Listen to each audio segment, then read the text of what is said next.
Chapter 8. The Gods as Apparitions of the Race Life. We are now in a position to understand, in some degree, the mysterious figures of the gods, those figures which, clothed with dominion and terror, or with grace and beauty, have hovered like phantoms for thousands and scores of thousands of years over the earlier races of the earth. When we look back at the wonderful panorama of them, at the timeless gods of Egypt, the strange mesmeric gods of India, the just yet merciful judges of Assyria, the gracious deities of Greece, the warlike, restless powers of Scandinavia, the faithful, terrible gods of Mexico, and all the grotesque, half-brute, half-human idols of countless savage races, or even at the deities and saints of the Christian Church, the Virgin Mary, the Holy Ghost, the infant or the crucified Christ, and the lesser figures grouped round them in the Catholic heaven. The question cannot but force itself on us. What is the meaning of it all? What gave to these figures their intense reality and significance for the people over whom they presided? For although modern science has tackled this question, and although we feel that the current explanations which it gives are suggestive, as of generalizations of nature phenomena, anthropomorphic superstitions, idealizations of heroic men and women, and so forth, modified by traditions and memories and dreams, and complicated by mistakes in the meanings of words and names, we feel also that these explanations fail almost entirely to account for the astounding power and influence of the figures concerned, or to reveal why to the savage and untutored mind mere traditions and generalizations and abstractions should have acquired such intense reality. For no one can consider the subject for a moment without seeing that for each race its gods were, at any rate in the earlier period of their apparition, actually existent beings. When we read that Phidippides, having been sent by the Athenians to Sparta to ask for aid against the Persians, was exhausted by the way, for he covered, it was said, the 150 miles in less than 2 days, and that as he rested for a moment in some quiet valley beside a spring, lo, the great god Pan appeared to him, and his voice was heard promising victory to the Athenians. And further, that the latter in consequence dedicated a temple to Pan after the Battle of Marathon, and honored him thenceforth with annual sacrifices and a torch race. We cannot but feel that whatever was the actual occurrence, the popular belief in the reality of the apparition and the voice was irresistible. Or when, in the Homeric epos, Athene comes from the sky and takes Achilles by his yellow hair, and the wrathful hero, at the behest of her terribly brilliant eyes, sheathes his sword. Or when, in the Mahabharata, the supreme god Krishna, in the form of the charioteer, holds long discourse with Arjuna on the field of battle, speaking words of eternal and divine wisdom. We see that though these incidents may be literary inventions, they derive all their force from the fact that they would appeal to an immense and widespread conviction that such incidents could and did occur. Or when we come to comparatively modern witnesses like St. Francis, who beheld the Madonna descend from the sky and place in his arms her divine Son, or Catherine of Siena, for whom heaven opened and showed her the Christ sitting upon the throne, or consider hundreds and hundreds of similar stories, and how the presence and activity and profound influence of such figures and beings have been admitted and accepted and insisted on by millions and millions of humankind in all races and in all ages. And the belief in them has compelled men in every conceivable heroism and devotion, and terror of death and sacrifice. It is impossible, I say, not to see how intense was the reality with which they were credited, and difficult not to suppose that, whatever these apparitions actually were, they represented some real forces, or force, influencing mankind.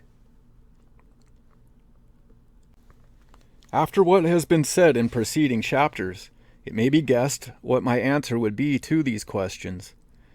It is that these figures derive their profound influence from the fact that they represent the life of the race itself, that they are the manifestation and expression of that life, of which, as far as our bodies are concerned, we are offshoots and affiliations, so that through them we reach to another and more extended order of consciousness. We partake of a vaster life and are correspondingly deeply moved. If we look upon the vast race life as the manifestation of one great aspect of the world self or ego, and on the great formative ideas of the race as its gods, whose essence is eternal, but whose form, as we saw in the last chapter, is apparitional and dependent in some degree on outer circumstances, then we can understand how through these forms we may enter into the race life and the great ideas that inspire it, and come one step nearer to the world self. We may be lifted for a moment out of our workaday existence and touch upon that which is eternal. For the moment I only wish to suggest this general answer, and even so I do not wish to limit the answer too much, or say that it is the only, through the race life, that we reach a higher order of consciousness. But certainly, through the race consciousness much may come, and it may be worthwhile to consider it in more detail. In studying any phenomenon of the past, it is always advisable to try and detect it in the life of today. And the moment we do so, in this case, we see that the gods are still living and real all around us, allowing all one may for the mere cant or custom. Yet there are thousands and thousands round us to whom the figure of Christ, say, is an intense, a living, and an actually present reality. It is difficult to suppose that all these people are merely deceiving themselves. One must see that whatever this figure is, or proceeds from, it is much more than the imagination of a fairy tale, and represents a real power, there present and acting within the man. It is a thing of the same character as the deities of olden time. Or again, who is there so unfortunate as not to have had the experience in ordinary daily life of seeing some features, perhaps those of a well-known person, suddenly transformed into the lineaments of a god, with the strangest possible sense of a transcendent presence, only to be described by some such word? Or why, on occasions, walking along the crowded streets, amid all the rubbish and riff-raff of humanity, does a face suddenly appear, all glorified and shining, removed by a measureless gulf from those around, and disappear again in the stream? What is the meaning of these sudden halos and glamours? Dr. Buck, in his Memories of Walt Whitman, describes the profound impression produced upon him by his first interview with the poet. I remember well how, like so many others, I was struck, almost amazed, by the beauty and majesty of his person, and the gracious air of purity that surrounded and permeated him.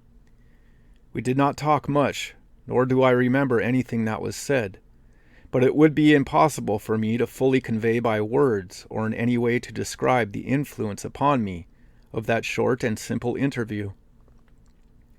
A sort of spiritual intoxication set in, which did not reach its culmination for several weeks, and which, after continuing for some months, very gradually in the course of next few years, faded out. While this state of exaltation remained at its height, and mental image of the man Walt Whitman underwent within me a sort of glorification, or else a veil was withdrawn, and I saw him as he was and is, insomuch that it became impossible for me, I am describing the event just as it occurred, and as accurately as possible, to believe that Whitman was a mere man. It seemed to me at that time, certainly, that he was either actually a god, or in some sense, clearly and entirely, preter-human. Be all this as it may, it is certain that the hour spent that day with the poet was the turning point of my life. These words of Dr. Buck are specially interesting as coming from no sentimental youth, but from a man of scientific and practical attainment, who at the time of the recorded experience was fully 40 years old and superintendent of a large insane asylum. And they show clearly enough his conviction, that he beheld in Whitman the presence of a being divine and beyond the range of mortality. Or again we ask, why do the mountain peaks and the thunderclouds sometimes take on a mystic light and stir us with the sense of something unearthly? Why in the sylvan glades do we become aware, perhaps quite unexpectedly, of a breathless stillness and magic, and the trees stand as though the wood god himself were there, and the air exhales a mystery? What is this light which never was on sea or land? We see that these things are realities in the sense that they so deeply influence us. We surmise that they are something more than phantoms or fictions of our own individual brains.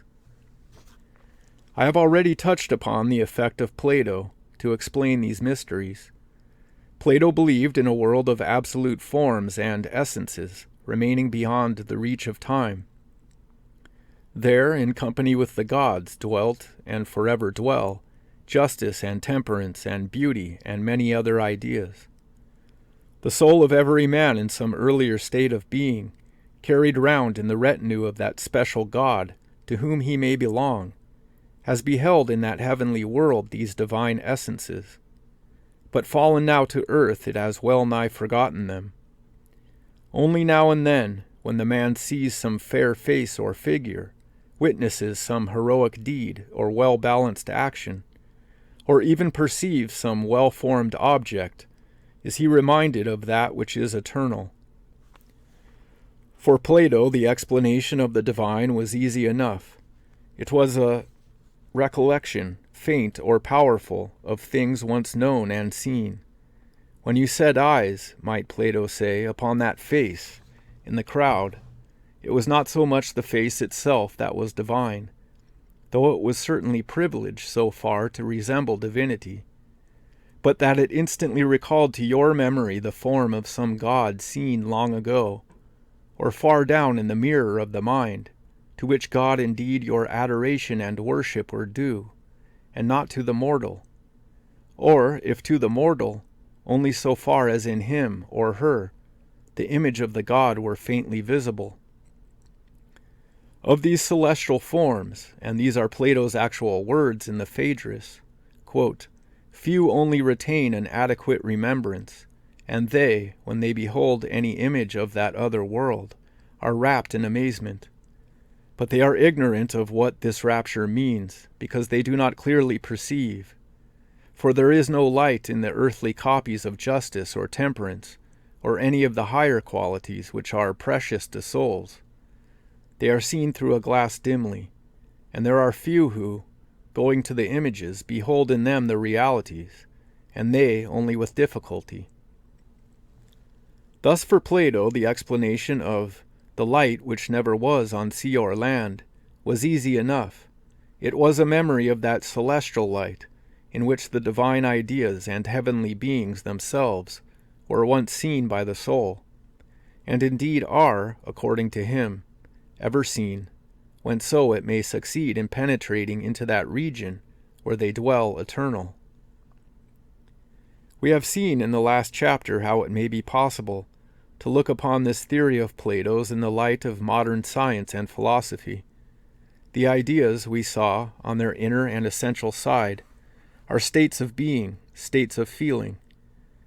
It is on their outer side that they take form and structure, so that ultimately the mundane forms in which they express themselves may not only be very various, several or many forms being capable of expressing one idea, but the mundane forms are also necessarily imperfect expressions, and largely determined by external accident and circumstance.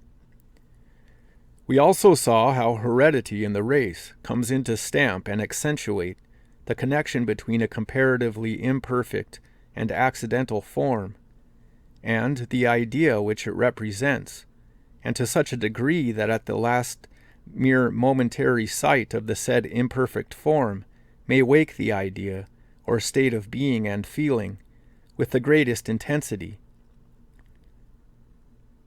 Thus a real revelation takes place, that is, a remembrance or revivifying of divine things in the mind through a mere external phenomena. The countless memories of the race, all associated for generations with the particular object, or the sum and result of these memories, wake the idea in the mind of the present individual with a seemingly supernatural force. Let us go into this subject yet more closely. We all know that the young of animals act in a way which suggests that their physical selves, their memory and experience, are in some way continuous with those of their ancestors. Young partridges, or the chicks of the barn-door fowl, only a day old, at sight of any large bird in the air, will instantly and instinctively crouch and flatten themselves on the ground. Their alarm, increased by the warning call of the mother, causes them to seek refuge under her wings. What definite form the sense of danger takes in the young chick's mind, it is of course hard to say, but there it seems to be, the memory of 1,000 and 100,000 occasions in the history of the chick's ancestors, when the dreaded claws and beak came from the sky and snatched or nearly snatched the cowering prey. So clear and oft repeated has the association become, that now the vision of a bird above governs, so to speak, a whole plexus of nerves, not only in the chick, but even in the adult partridge or fowl, and sets in movement, almost automatically, a whole apparatus of muscles of defense or flight. The certainty and instantaneousness with which this happens is something astonishing. Personally, I am never tired of watching my barn-door fowls on the occasions when the sweep comes to clean the chimney. On the moment when the brush emerges from the top of the chimney, whatever the fowls are doing, whether they are feeding or basking or foraging in far grounds, in that instant, with shrieks and screams, they rush in every direction seeking for cover, convinced that an awful enemy has appeared on the roof. A cap thrown high in the air has the same effect. It is not that a cap in form or movement is so very like a bird. In fact, some of my fowls must know well enough in their hearts exactly what my cap really is, but that it wakes the latent remembrance of the bird of prey. The fowls do not really see the cap or the chimney sweep's brush, but they see what may be called the vision of the ideal hawk, which is far stronger and more deeply embedded in their very physiology than any momentary image can be, and has a far more powerful influence on them. All this is quite like the Platonic reminiscence. We do not really see the rather commonplace features which pass in the street, but some celestial vision, in the race consciousness, of which they remind us. And it is this latter which agitates and transports us. At the back of our eyes, so to speak, and in the profound depths of the race life, of which each individual is but a momentary point, is stored the remote past of the world, and through our eyes look the eyes of dead ancestors. Thus we see not merely the bare object, but rather it is surrounded by a strange halo and glamour, which is the presence of all this past. Let us take an important and definite instance from human life. In the last chapter we spoke of courage. In the history of nations, war is of supreme importance, and we can see how the idea of the hero, or courageous warrior, has helped to build up every race. Working in the race through the centuries, and under certain external conditions, it has produced a certain type of warriors. Of these warriors, some naturally would be more representative and efficient than others, and these would be the mighty men of valor, to whom every one would look up. Among early and warlike races, probably far the greater part of the activity of the male portion of the race, and of the love-longing of the female portion, has thus clustered around the figure of the mighty warrior, the man who towers head and shoulders above his fellows, who is a terror to his enemies and a fortress of strength to his friends, necessarily occupies a commanding position in the minds of those around him, be they friends or foes, especially in the minds of the youth. His image is the object of their admiration and emulation. It is associated with the most thrilling exploits. It is the symbol of all they would desire to be, in themselves or their children. Every young man has had 2 or 3 such figures stamped on his brain, between which figures there will doubtless be some degree of similarity, and some degree of blending into a joint ideal. But, and this is the important point, the same process has been taking place through the generations, and going back through long succession of any one line of ancestry, we seem to see that countless images have been imprinted, each with great intensity in its time, and superimposed on one another, the result being the formation of a great composite form or symbol, which, slowly altering, will be inherited by each descendant, and will lie there, perhaps for a long time, slumbering and unbeknown to the individual, at the center of all the emotions and activities concerned in warfare and patriotism, and associated with some nerve plexus, which governs these activities and affections in the human body. This composite, then, like a composite photograph of many faces upon the same plate, will not show individual details and variations, except by implication, but rather the large outlines of the group which it represents, in this case the warrior hero. In the hundreds and thousands of images which go to form it, defects, proportions, inharmonious details will cancel each other out, and there will emerge a form, harmonious, grand, and not far from perfect, the warrior god, in fact, of the race. The result, so to speak, of the selection and chiseling of thousands of minds through the centuries. But if in one sense this god form is the result of the chiseling of thousands of minds, in another it is the form which the heroic idea, working through the centuries, has fashioned for itself, and has inspired the multitudinous minds to adore. It is the God himself, as one aspect of the race life, whom we here see in his double activity, both as producing certain types of manhood, and as inspiring others to reverence and store in memory these types, so that at last, through the mortal types the God himself may be beheld, and the race life and race consciousness entered into.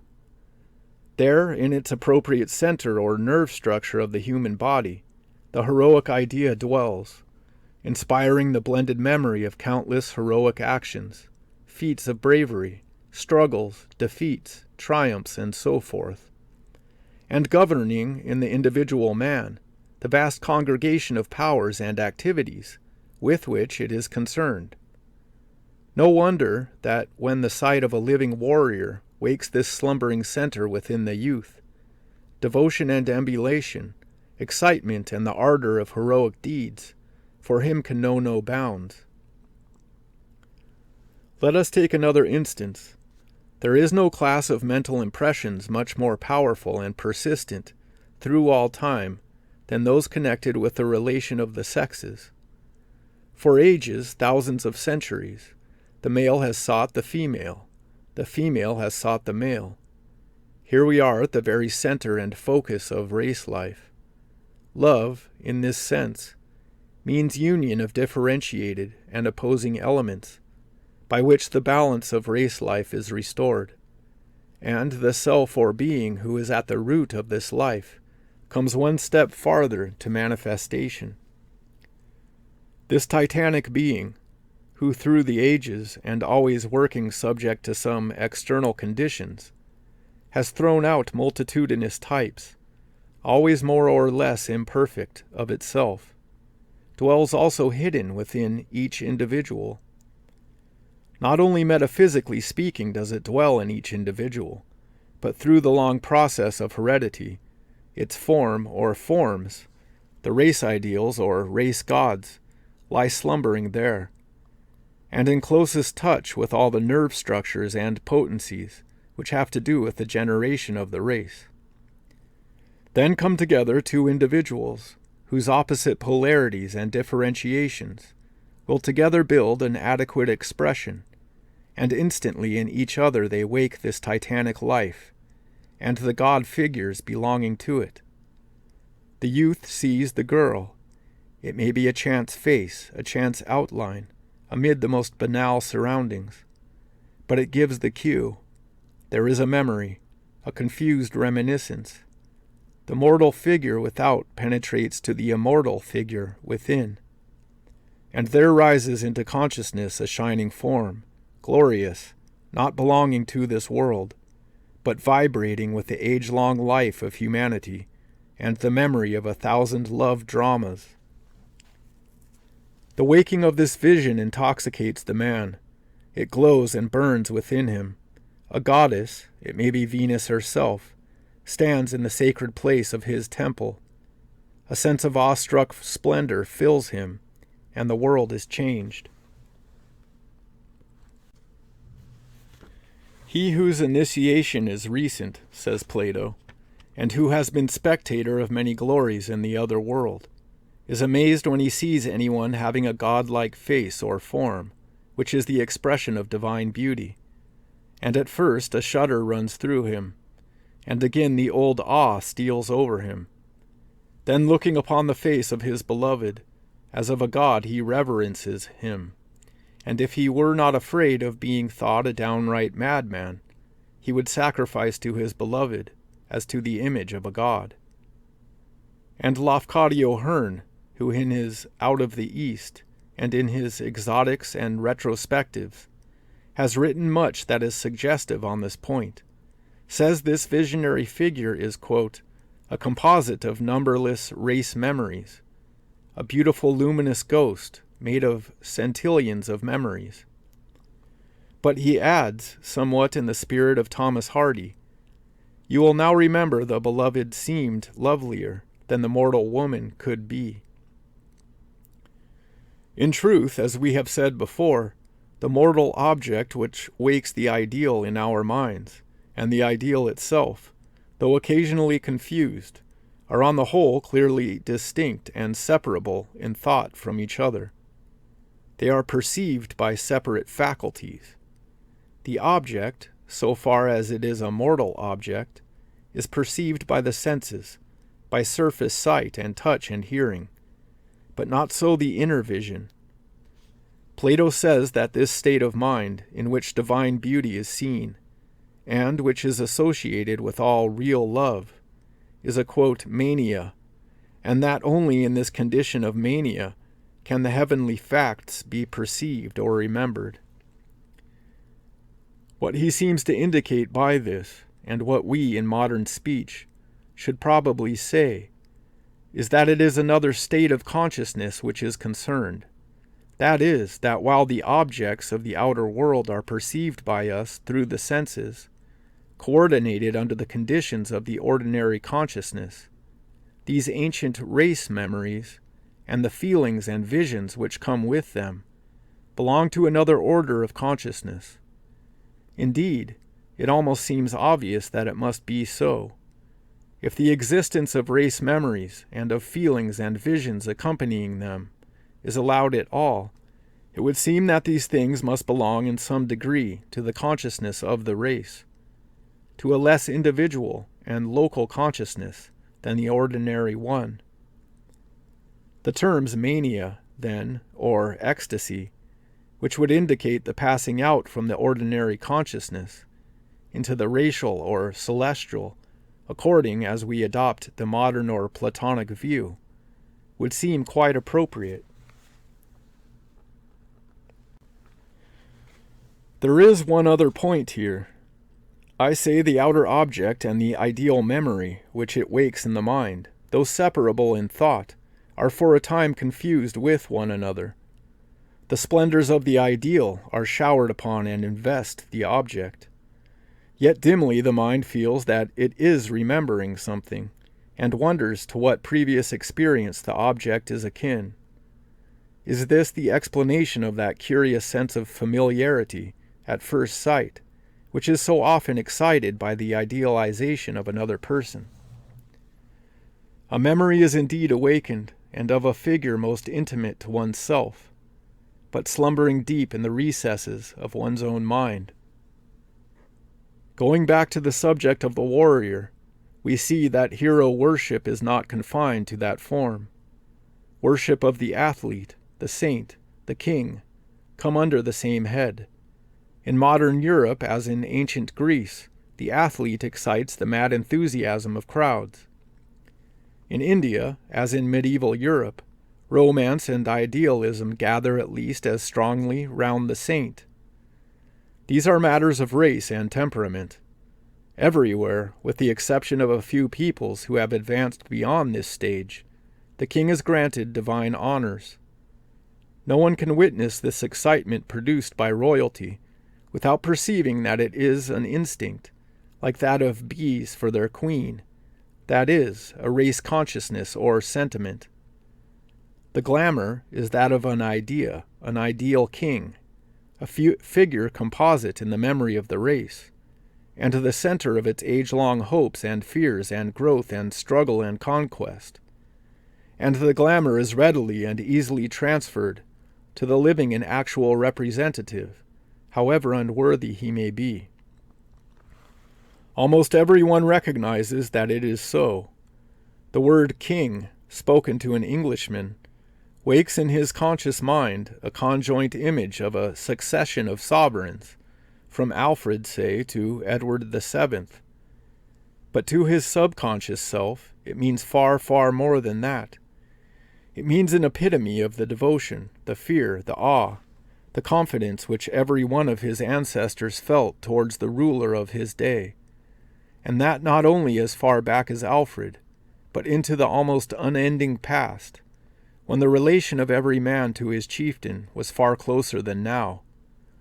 All this mighty mass of feeling concentrated in one great vision of kinghood, one instinct of devoted service.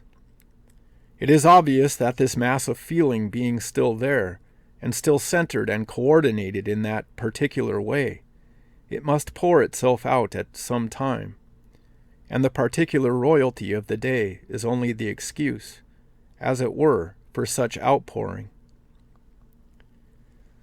But from this perception of a glow or halo round the figure of a king to his transformation into a god is but a short step. The actual mortal sovereign is identified with the immortal, ever-abiding race memory and the idealized figure of kinghood which dwells there. Everywhere we see this taking place. The Egyptian pharaohs were exalted into gods. To the Roman Caesars, temples were built and divine honors paid. The Aztec and Peruvian emperors the same. Even today, for the Russian peasant or the tribesman of Morocco, the glamour of absolute deity surrounds the Tsar or the Sultan.